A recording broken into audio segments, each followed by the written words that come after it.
Pinakamalawak na newsroom sa buong Pilipinas. Ito ang Radyo Pilipinas News Update.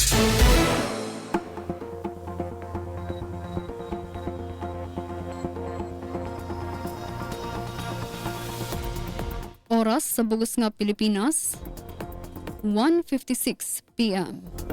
Mapay nga kulop mga sangkayan, adiyan aton mga balita sayana nga pangurason.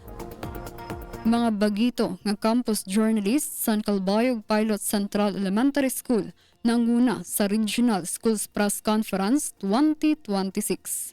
Pamatian tan detalye matikang Kansuzat Pretansyo.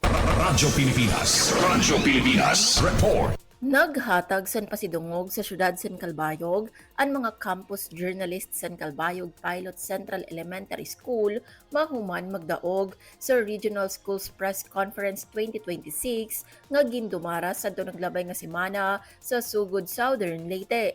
Apisar san pagiging first-timer sa Paisan-Isan na mayagpag ang koponan, mahuman kilalanon nga kampyon sa Radio Script Writing and Broadcasting Elementary Filipino nga ginkokomponer ni Althea Lanceiraz, Vian Iza Tarayo, Diana May Hulaton, Lori Jeshen Puyat ug Aisha Farah Aba sa paggiya ni Coach Daisy Ale ngan Jonal Advincula. Ginkilala liwat si Kent Fermilan como Best Anchor ngan si Sean Martin Ubong como Best Technical Director pati na ang Best Infomercial Award. Samtang nag-uli naman sa ikaduha nga pwesto sa Radio Script Writing and Broadcasting Elementary English ang kuponan nga ginbubugos ni Rashane Lawrence Adik, Letzi Kate Jauhari, Liana Leila Caba, Florencio Fourth Belio, Hil Vincenzo Nuevo, Stephanie Maribuhok, ngan Tatiana Kendra Amante sa ilarom san paggiya ni Coach Jonal Advincula. Basar kan Coach Advincula an ini nga pagkamanilampuson resulta san maduroto ngan mahugot nga pag-andam ngan padayon nga suporta san mga magturutdo administrador ngan mga kabulig nga institusyon. Pagpamatuod an ini nga kadaugan san kamakarit ngan dedikasyon san mga kabataan nga journalist san Calbayog. Para sa Bagong Pilipinas, Suzette Pretensyo, Radyo Pilipinas, Radyo Publiko, Calbayog. Northern Samar ginduduso ang pagkamayada Eye Care Center sa probinsya. Pamatian tan detalye sa akon report. Radyo Pilipinas Report.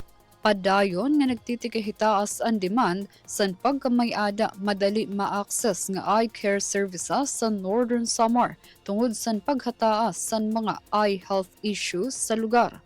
Mahihinumduman nga ginaprobaran na ang ordinansa nga nag-iistablisa san komprehensibo nga eye care program sa probinsya. Kasunod sini, ginpoporma na ang implementing rules and regulations san ordinansa ug ang referral manual para pagparig-on san interlocal health zones. Como parte san preparatory phase san proyekto, iglalakip sa manual ang lalauman nga patient flow tikang sa primary care providers pakadto sa mga ospital ug sugad man ang pagbuhat ocular visit sa prospected site ng Northern Samar Provincial Hospital sa nag-iestablisa nga eye care center. Pinaagi sang proyekto, ginlalauman nga mas mapapaupay pa ang pagpadangat eye care service sa Northern Samar.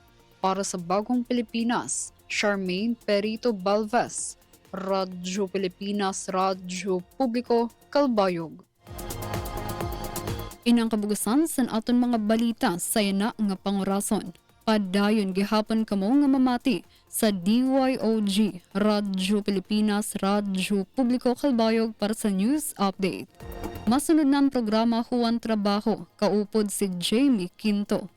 Ako si Charmaine Perito Balvez para sa Radyo Pilipinas, Radyo Publiko. Mula sa pinakamalawak na newsroom sa buong Pilipinas.